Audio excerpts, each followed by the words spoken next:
what's up guys? It's Martay. Hello! I want to talk about something today, ghosting. The real reason he or she, girls can ghost too, ghosted you. So I'm just gonna dive on in. First of all, if you don't know what ghosting is, welcome to 2019 where electronic communication is rampant. Meaning you can now meet someone anywhere you're at or from some other different place that's far away, or you can meet someone right where you're at and you can go ahead and chat them up, and then as soon as something happens that you don't like or whatever, you can just go silent and not say anything and leave the person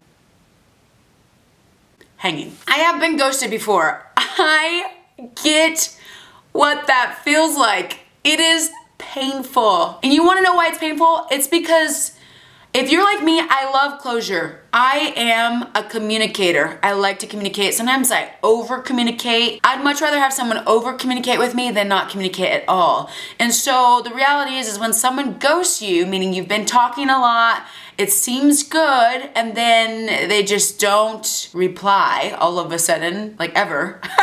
The ghosting is not somebody replying late, it's just them never replying ever again. I keep laughing because it's horrible. It's not right. I'm laughing out of sadness for people who get ghosted. And I've been there, so I get it. I want to talk about the real reason why people ghost you. I want to start right here. First of all, I used to think ghosting was a power play. And it kind of is if you think about it. Like someone decides to stop talking to you, and in your mind, if it happens to you, and I know because I've been through this, it feels like they have the upper hand. They have the upper hand, it's hurtful, and you feel small. You feel all the feels. Like I have felt dumb, I have felt just like the insecurities of what did I say? Am I overwhelming as a person? Have I done too much? Last thing I say, was that like offensive? Am I not beautiful enough? Blah, blah, blah. Did the guy find someone else? Like, am I just one of many? Like all the questions. I just want to say, if you're having all the questions, stop. Stop, stop, stop. Now that I'm a bit older, that was maybe like 7 years ago for me when I got ghosted. Met this really cool guy and I thought we were cool, but like something happened within him and he just stopped talking to me. But eventually he came back 3 months later. I used to think that the other person who ghosts, who actually does the ghosting, was super powerful, but the reality is, now that I'm older, what is powerful to me is when someone can, number one, communicate well. You can't call yourself a mature person if you cannot communicate what's going on the inside of you. Number two, you also can't call yourself a compassionate or mature person if you take no care for people around you. So let's just say you're in this conversation with somebody, you think you like them, and then all of a sudden your feelings change or you don't think it's gonna work. Let them know. The fact that you're not letting them know leads to the point that you are selfish. So if you've been ghosted or you're unsure about the whole ghosting thing, the person is selfish. And I'm glad, like my friend says, that you dodged a bullet. Because you don't want someone like that in your life anyways. If they're selfish and they cannot take the consideration to be like, hey girl, hey boy, I think you were super cool, you're a great friend, but I just really don't see this going any further. Or like, hey, like you're just texting me a little too much, like just slow down, you know what I mean? I like you, but like it's just, I'm really busy or whatever, I just need us to like take it slow. You know what I mean? If they can't do that, then they're just not the right person for you, because communication is so key in relationships. And I want to set my sisters free in this video. I want to set my brothers free. We don't talk about this a lot. It's oftentimes number three, an insecurity within that person's mind. For example, a lot of guys that have rejected me in the past, it wasn't because I was ugly, fat, I'm not fat, but like, and I know I'm not ugly, but like just, it wasn't all these things that were mulling over my mind. Maybe he doesn't like because my hair is curly or like all this stuff. We all have our like things that we question here and there, and we gotta get solid on those, and that's coming later. But it wasn't because of that. Sometimes I'll get things like, well, Martay, like you are super fierce and I don't feel like I can be the guy that leads you well, or that like holds a torch to you, or like I don't feel like I could bring you home because like my family's gonna be like, she's too good for me. I've gotten things like that and I'm like, wait, what? And that's a reality. Ladies, gentlemen, if somebody thinks that you're too good for them, you have to let them go. That's their own insecurity.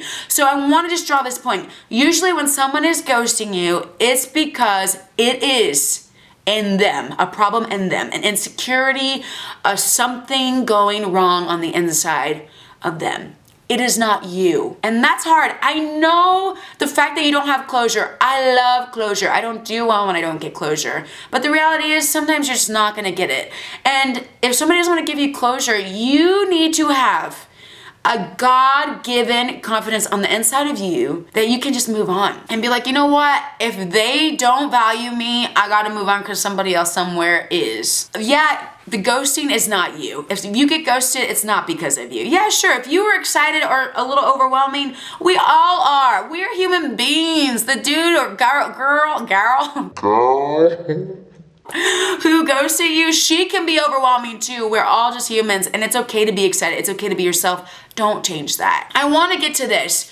The reason why ghosting hurts so bad is because, and I want to make another video on this later, but ghosting hurts so bad when we have partnered with lies about ourselves that are not true. And you know what the lies are, because as soon as you get ghosted and dude or girl don't reply, you're freaking out. The lies come up out of the ground and you're like, holy moly, cajoli. Gosh, I don't talk like that. But I never knew that these lies were even in me. If you have just been recently ghosted, you need to look at those lies that pop up within you because all of a sudden they're super blatant and your mind is racing, right? I get it. You need to look at those lies and you need to understand that you have partnered with them. Meaning, especially if you're a Christian and you're watching this, when we partner with lies, we are in sin. I just heard my worship leader of my worship team say that last week and I was like, gosh, you're right. I'm so sorry, Jesus. I repent. There's lies in me that I need to break free from. How do you break free from lies? Number one, you need to have more faith in that area than fear. If you think that your curly hair is ugly, which I think my curly hair is so beautiful, thank you, Jesus, you need to get to a place where you think it's beautiful. And the way you do that is not by looking in the mirror and trying to confess love over your hair. You need to go find a word of truth, which is found from God in the Word.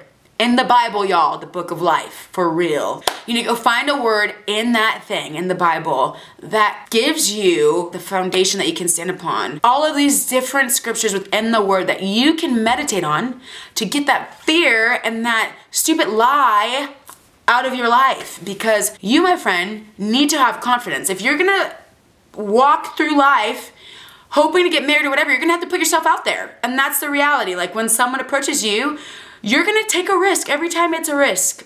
It might not work out. I'm praying that one of those times it does. And it only takes one. So I just wanna say that to you guys. I wanna come through, encourage you. If someone has ghosted you, it's not your fault. It's theirs. The fact that you're ghosted, I just wanna say I'm proud of you for putting yourself out there and being hopeful that you will find love. Don't give up on that. And even more so, I just want to say, don't let these moments where things go wrong, because time's going to pass and you're going to look back and laugh like I laugh at my ghosting stories. Like, when the dude came back 3 months later, I was like, you gotta be kidding. See, I don't mess with you. No one can make you bitter, but you choosing to be bitter. You cannot allow life and situations and people who don't know how to communicate or are insecure or going through their own mental trauma or whatever you want to call it. You can't let them be the excuse that you turn bitter. You are beautiful. Someone's gonna boo you up one day, Lord willing, if that's God's plan for your life. Someone's gonna boo you up. It's gonna be the right person. Just hold on tight. Do not allow someone to make you bitter, and close off all those doors in your life that God has designed to be opened at the right time. It's just not your time right now, and that's fine. Hold on tight. Don't give up. Don't become bitter. And you're incredible. And that you need to get to a place where you're not partnering with the lies and you're standing on faith that God will do it, and faith that you are incredible and that you're not getting your affirmation from human beings. So one thing I always ask God, and I'm gonna leave it right here, is when I'm in situations like this and people go silent or whatever, it hasn't happened to me in a long time, praise the Lord. When those things happen, and I use this in all areas of life, not just in the romantic sphere of my life, when those things happen, I always take a moment, get away from the noise, ease my mind, and I say, God, what is happening? Like, give me revelation. And sometimes he won't say anything right away. Sometimes he will. I'll hear like thoughts in my mind and I'll be like, whoa, I didn't think about that. Like he'll say, like a thought in my mind will come to me, so-and-so's insecure. And I'm like, really? When you ask God, hey, what's happening? He might answer you right away. He also might give you a strong resolve on the inside of you just knowing that you need to move on, or knowing that you need to slow down, or knowing that it's all okay right where you're at. And that's most often what I get from the Lord, just a knowing. Like, when I encounter a guy that I might like or whatever, the Lord will just give me a knowing, like, this is not him. Or this is a really cool guy and I don't mind you getting to know him, but slow down. Like, I just know, like, I think I just need to slow down. And so I want to encourage you. There's 3 ways we hear from the Lord. There's the audible voice, and maybe I should do a video on this. Let me know below if I should. The audible voice, there is him speaking to your spirit. So there's thoughts that come up and you're like, I could have not dreamt up that thought or that idea if someone paid me to.